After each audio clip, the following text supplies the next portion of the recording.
It happened on a Friday evening.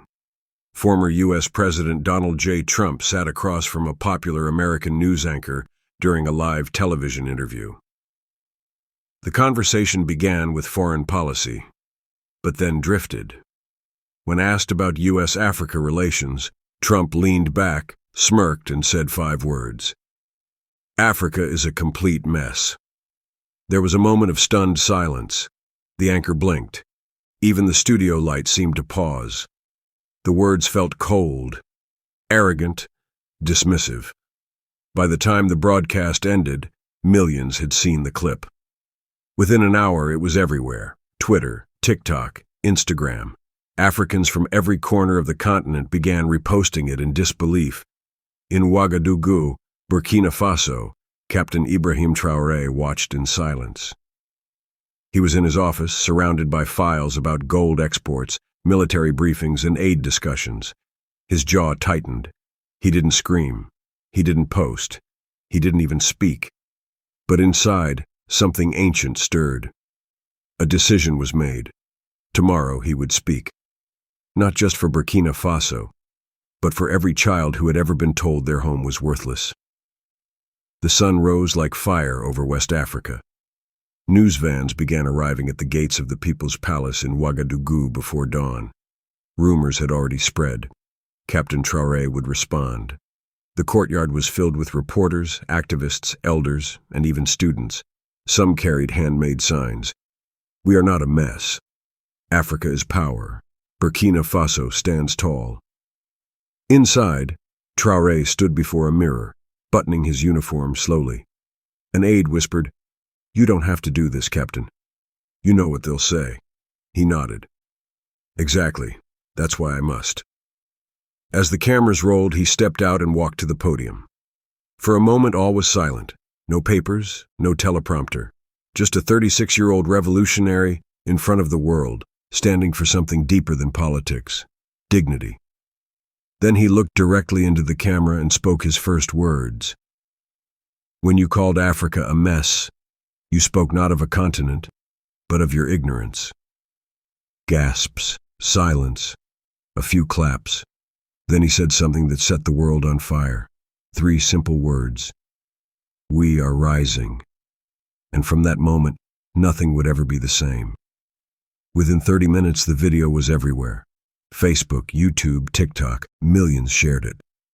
Not because it was loud, but because it was truthful, painful, real. Those 3 words, "We are rising," were repeated in classrooms in Kenya, cafes in Ghana, and radio stations in the Caribbean. But Traoré wasn't finished. The camera stayed on him. His voice, steady. "Africa is not your backyard. We are not your experiment. We are not broken. We are not begging. We are rising. And when we rise, the world will tremble, not in fear, but in truth." A grandmother in Mississippi wiped her tears, remembering the stories her father told about Africa. A student in Paris tweeted, "I've never seen someone speak like that. So raw, so proud." But not everyone was clapping. In Washington, D.C., the White House press office issued a statement. President Trump was merely referring to structural issues. Too late. A storm had started. But not just in the media. In the hearts of millions, something had awakened. For the first time in a long time, Africa wasn't being spoken for. Africa was speaking back, and Traoré was its voice. In a small apartment in Harlem, New York, 71-year-old Mama Ruth sat on the edge of her sofa, eyes glued to her cracked phone screen. Her hands trembled as she replayed Traoré's speech, again and again. She hadn't been to Africa, but her father had told her stories of a village in Ghana, a river that glowed at sunrise, a people that danced in the rain. For decades, she watched black leaders silenced or dismissed. But today, "We are not your mess. We are your mirror." She whispered the words like a prayer. Her grandson, Malik, came in and saw her crying. He rushed over. "Grandma, what's wrong?" She smiled through tears. "That man, that African man, he's not afraid. He's what we waited for.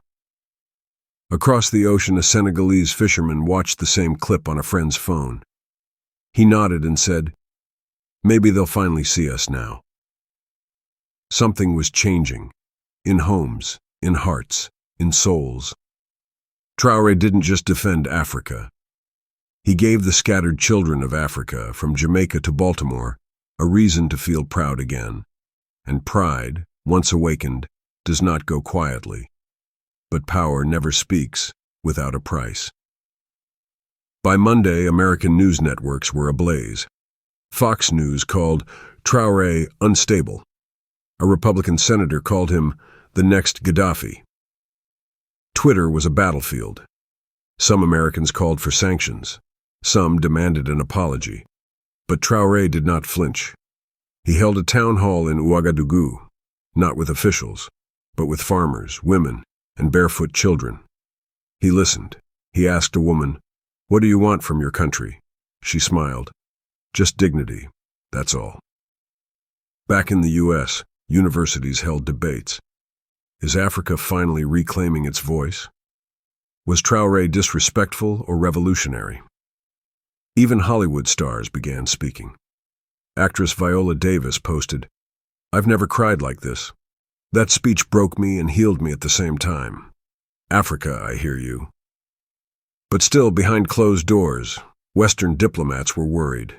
He's uniting them, and we don't know how to stop it. Yet Traoré wasn't trying to be a hero. He was simply tired of silence. And so were millions of others. The winds were shifting, and with every word, Traoré was becoming more than a soldier. He was becoming a symbol. Somewhere in Lagos, Nigeria, a little girl named Amara sat by candlelight, writing in a torn notebook. Her father had lost his job. Her school had no electricity. But today she had seen the African man who speaks with fire. She wrote, "Dear Captain Traoré, my name is Amara. I am 10 years old. I want to be brave like you. People say Africa is poor, but I see my mother smile every day. I see my little brother laugh, even when we don't eat. Is that a mess? Thank you for speaking for us. I will grow up and help my country too. Love, Amara." Her teacher found the letter, stunned by its innocence and truth. She posted it online with the caption, "If this doesn't move you, you've lost your humanity." By morning, the letter had been shared over 3 million times. People were crying, people were donating, people were listening, because through one child's handwritten words, the world finally saw Africa was not broken. It was just unheard. And now, the silence was ending. 3 days later, an unexpected email landed on Captain Traoré's desk. Subject, Presidential Dialogue Invitation. From the White House Press Office. It read, "You are hereby invited to the United States for a televised leadership roundtable to clarify recent remarks and strengthen relations." But between the lines, the message was clear. We want you under control. His advisors were split. Some feared a setup. Others warned of media traps. But Traoré was calm. "I will go," he said, "not for debate, but for truth." That evening, he stood before a packed crowd in Ouagadougou and announced, "They want Africa to whisper, but we will speak, not with anger, but with history." The crowd erupted. Young men raised their fists. Women wept. Elders nodded with silent pride. "I will carry your voices," he said, placing his hand over his heart, "even if I stand alone." And so, a young captain from a small, landlocked country, prepared to walk into the heart of American power, not with weapons, but with words. Africa held its breath, because the world stage was waiting, and this time, it would hear Africa roar. The plane landed at Andrews Air Force Base under heavy cloud. Traoré wore his military uniform, no gold, no medals, just the green and brown of his land. As he stepped onto U.S. soil, cameras flashed, but he didn't smile.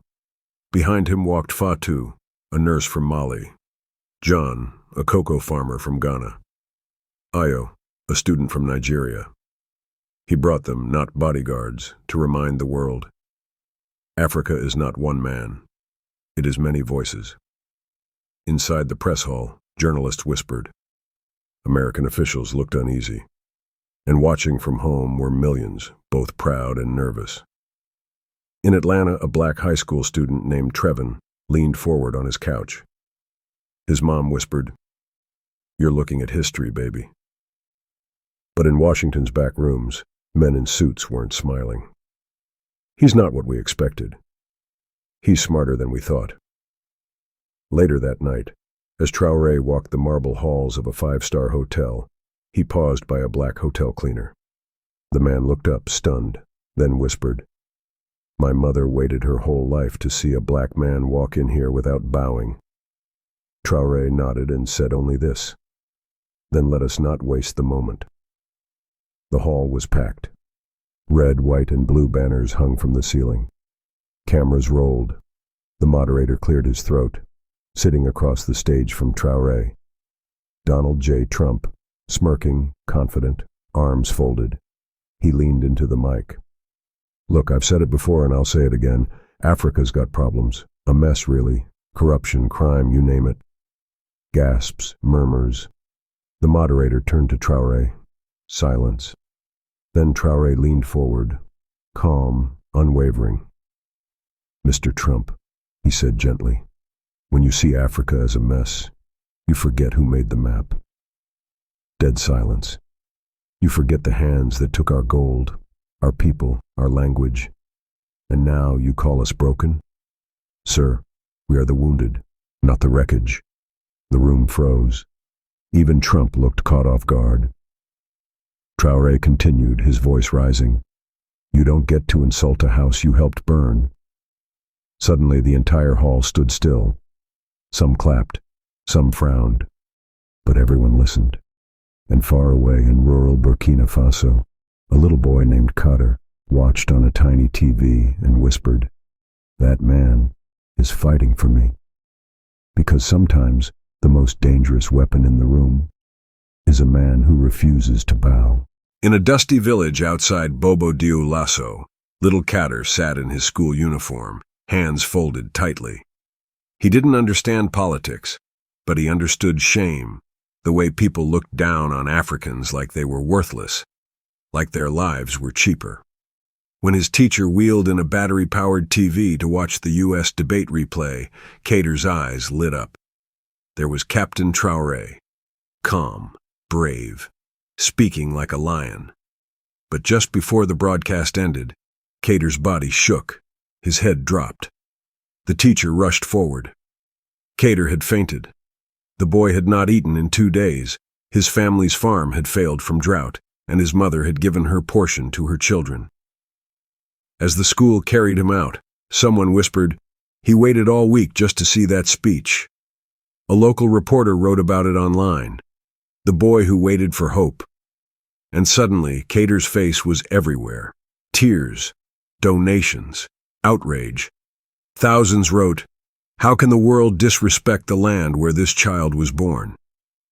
But for Traoré, the boy was more than a headline. He was a mirror of every child Africa had lost in silence. And this time, he would not be ignored.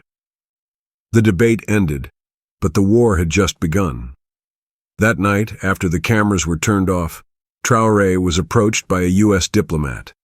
In a private hallway away from the press, the man leaned in close and said, "You're charismatic, but be careful.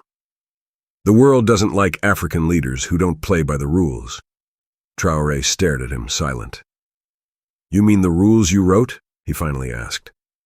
The man chuckled. "You think you're different.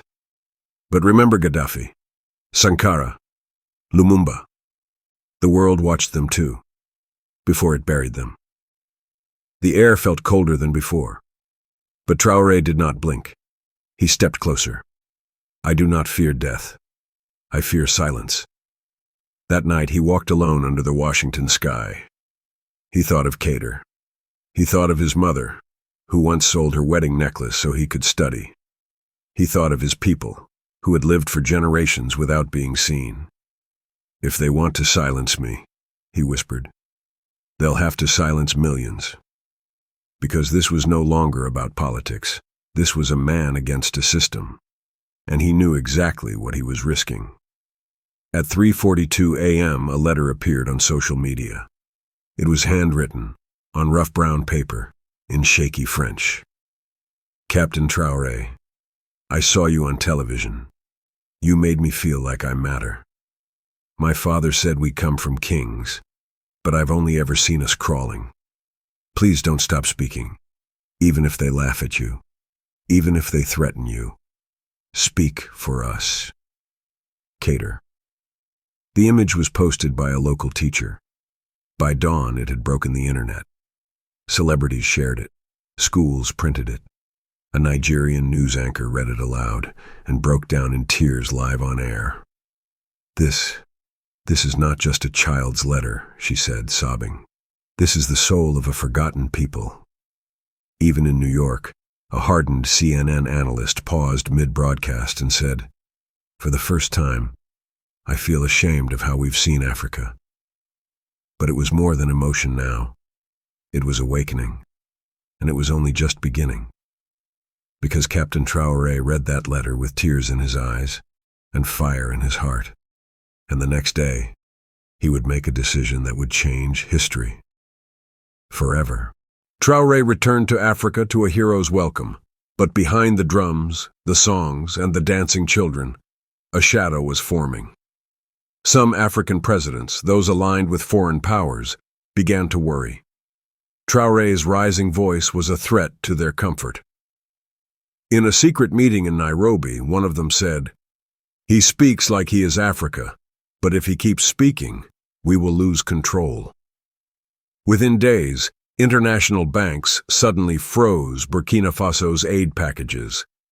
Trade deals began to quietly collapse. Fuel stopped arriving on schedule. One official warned, "The West is trying to starve you into silence." But Traoré remained calm. "If they close one door, we'll build another." Then, the true betrayal hit.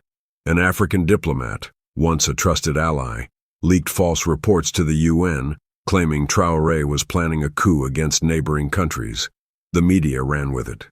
CNN, BBC, Al Jazeera, all turned cold. He was now being painted as a new African strongman.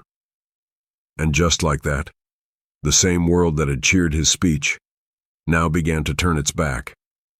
But Traoré wasn't chasing applause. He was chasing freedom, even if it meant walking alone. Cater's health was getting worse. Malnutrition had weakened his lungs, and he was taken to a hospital in Ouagadougou. The doctors did what they could, but resources were scarce. Medicines were expired.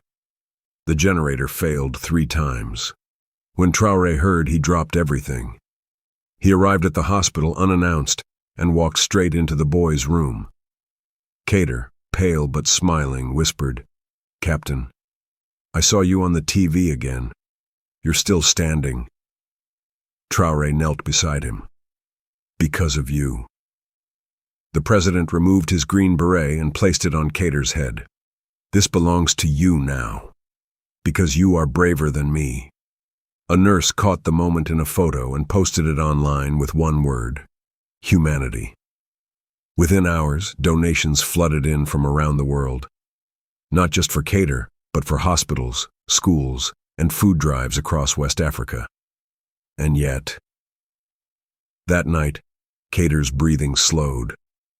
At 2:13 a.m., the little boy who believed in Africa's rise took his final breath holding Traoré's beret in his arms. The world woke up to the news. Millions cried. Even grown men who had never wept before broke down. Because he wasn't just a boy. He was a symbol of why Traoré fought. The streets of Ouagadougou fell silent. No horns, no drums, just silence. The entire city stood still for the funeral of Cater, the boy who believed, the boy who inspired, the boy who never stopped watching. Traoré personally carried the coffin, refusing all protocol. He wore no sunglasses to hide his tears. "This boy," he said, voice cracking before the crowd, "saw something in us we forgot we had. Worth." The funeral was streamed worldwide. In Brooklyn, Lagos, Soweto, Kingston, millions watched. Churches rang bells, mosques offered prayers, children held candles. Then, Traoré said the words that would echo forever. "They tried to shut me up, but they'll never shut him up, because Kader lives in every African child who dares to dream." He stepped down. The wind blew. A single flower dropped from the sky. Some say it was just coincidence. Others say it was something more. That night, the image of Kader's coffin, carried by the man who stood against the world, broke YouTube records for most shares in one day. Because now, it wasn't about politics anymore. It was about a child, a leader, and a continent that would no longer kneel. 2 days after Kader's funeral, Traoré sat alone in the People's Palace, staring out at the setting sun. He hadn't spoken publicly since the burial. Then, the phone rang. It was a private number. He picked up. "Captain Traoré, this is President Lula of Brazil. I saw what happened. And I just want to say, we hear you, and we stand with you." The call lasted 5 minutes. Then came another, from the Prime Minister of Malaysia. Then Chile. Then South Africa. A global ripple had begun. Suddenly, African nations that had once kept their distance began breaking ties with IMF dependency, choosing to trade directly with each other. In Nairobi, a little girl held up a sign, "If Kader is gone, then we are all Kader now." Across Africa, flags were lowered, but fists were raised. The West tried to control the narrative, but it was too late. A boy had died, a soldier had stood, a continent had awakened, and in homes, schools, prisons, and palaces around the globe, they were no longer ashamed to say the word Africa with pride. Traoré gave one final speech, this time not in anger, but in mourning and mission. His voice was low, his eyes red, but his back was straight. He stood in front of thousands and whispered, "They called us a mess. They tried to silence us. But from the tears of a child, a movement was born." Behind him stood children, orphans, farmers' sons, street hawkers, students, all wearing the green beret. One by one, they stepped forward and said, "My name is Sarah. I want to build Africa. My name is Jules. I want to protect Africa. My name is Kwame. I want to lead Africa." And then, silence. Until the smallest child, no more than 6, stepped up and said, "My name is Kader, too." The crowd broke. People wept openly. Traoré couldn't hold it anymore. He fell to one knee, tears running freely. Because this was no longer about a response to Trump. This was about reclaiming humanity. Not for politics, not for applause, but for every African child who died before being seen. And now, they would never be invisible again. 6 months passed. Africa didn't become perfect. There were still problems, hunger, and injustice, but something had changed. Children in Ghana now studied Traoré's speech in school. Street artists in Kenya painted murals of Kader holding a beret. Burkina Faso launched a national holiday, the Day of the Mirror, a day to remember that Africa is not a mess. It is a reflection of the world's conscience.